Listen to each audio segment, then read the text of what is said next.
Hey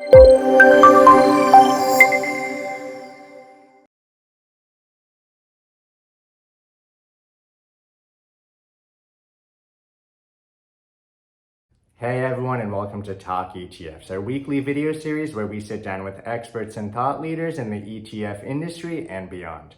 My name's Sumit Roy and I'm Senior Analyst here at ETF.com, and today we're talking junk bonds and fallen angels, two very exciting parts of the ETF market. With me to discuss these topics is Fran Rodilosso, who's the head of fixed income ETF portfolio management for VanEck. Welcome to the show, Fran. Thanks a lot, Sumit. Really happy to be here. Fran, let's start by taking a high-level look at the junk bond market. Credit spreads have widened since those ultra-low levels of 2021, but they're still well below the crisis levels we saw in 2008, 2016, and 2020. Does that mean that a recession isn't priced in? Yeah, really, really good point. Yeah, we're more than 100 basis points wider than sort of those recent lows in spread at the end of the third quarter of 2021. But depending upon what index you look at, and OAS or spread to worst, low 400s in spread, that is below, long-term historical averages. It's even below sort of long-term historical averages if you ignored recessionary periods. And during the period you mentioned, I mean, 2008 was very call it special. It was especially difficult, and spreads blew out to 2,000 basis points. Only once since then have spreads gotten back over 1,000 basis points, and that was in 2020. And the 2016, I think they topped out around 900. I think clearly it doesn't seem as if the market's pricing in recession. However, you could probably make the case that spreads might not get as wide if we enter a mild to moderate recession in late 23 or early 2024 for a few reasons. One is leverage stats right now, at least looking backwards, as they're always looking backwards, are actually quite healthy. The high yield market's in better shape from a net debt to EBITDA point of view than it was even pre-COVID. Its interest coverage is as robust as it's ever been. However, we are entering a period of, even recession or no recession, probably declining earnings in 2023.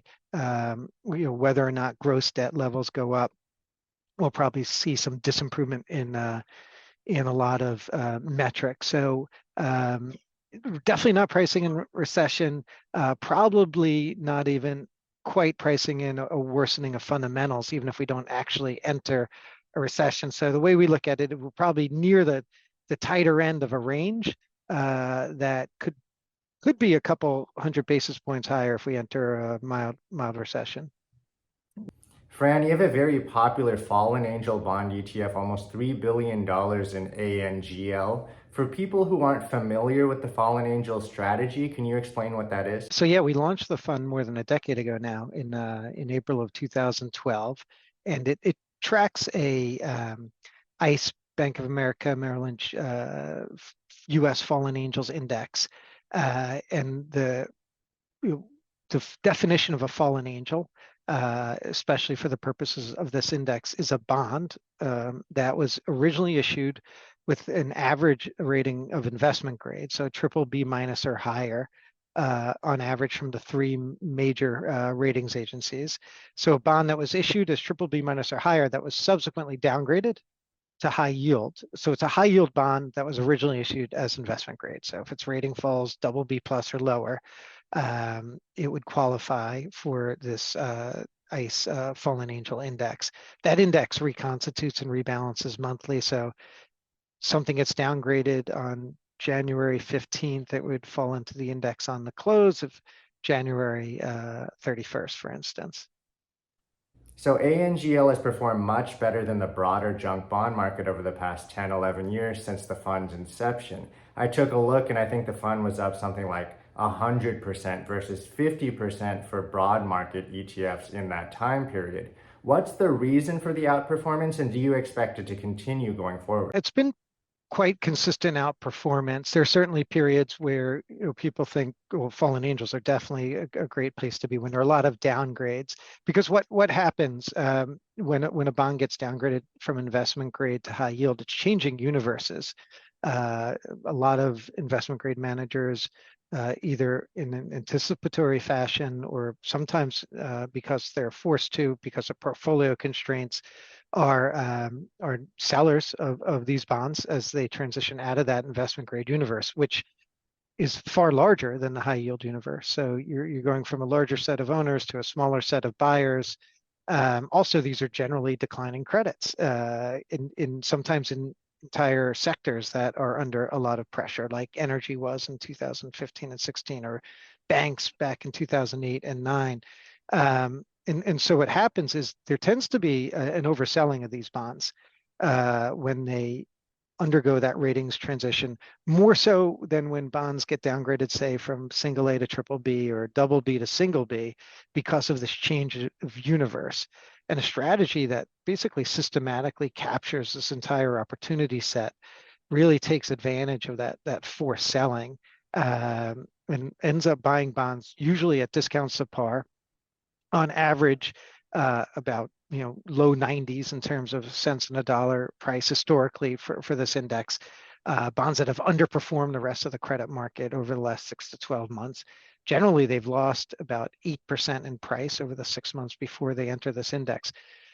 The evidence that they might be oversold is that, but on average, over the life of this index, historically, they've recovered 90% of those losses that they incurred the prior 6 months in the ensuing 6 months, post downgrade, post index entry.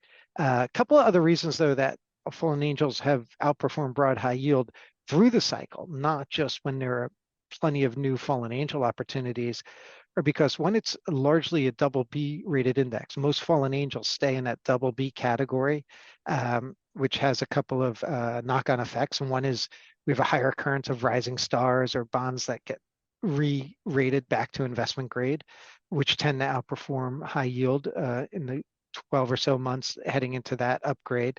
Again, it's a universe transition back out of high yield into IG.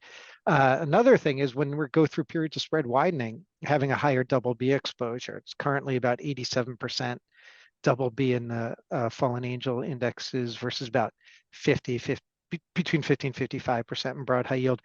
Higher double B can be a buffer against spread widening. They'll tend to outperform the single Bs and triple Cs during those periods. Another thing is sector weightings can be very different in a fallen angel index versus broad high yield.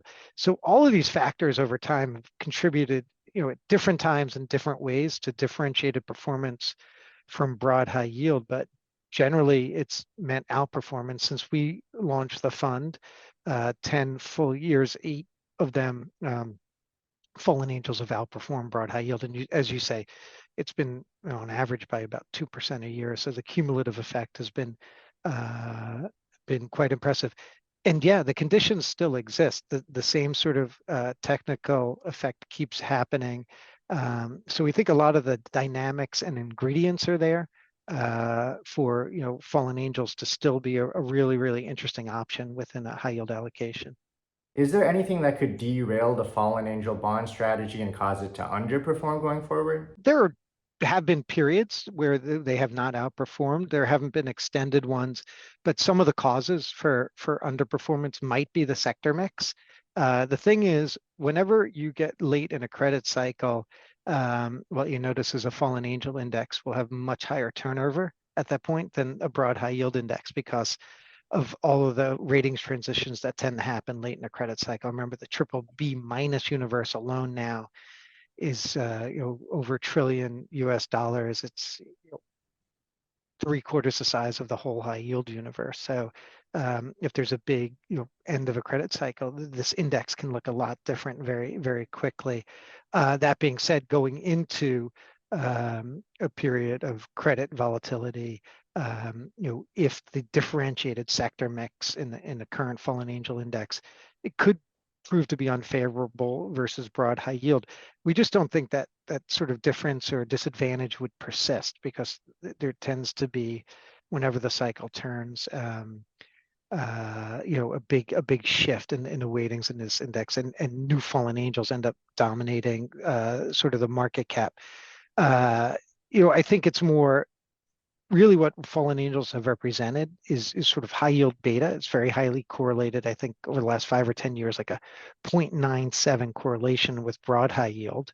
It's just added alpha. I'm talking on the index level. Again, we're not managing this actively, so I'm not suggesting we're adding it, but it seems to be high yield beta with alpha that comes from this turnover that occurs, differentiated sector mix, and the differentiated quality mix.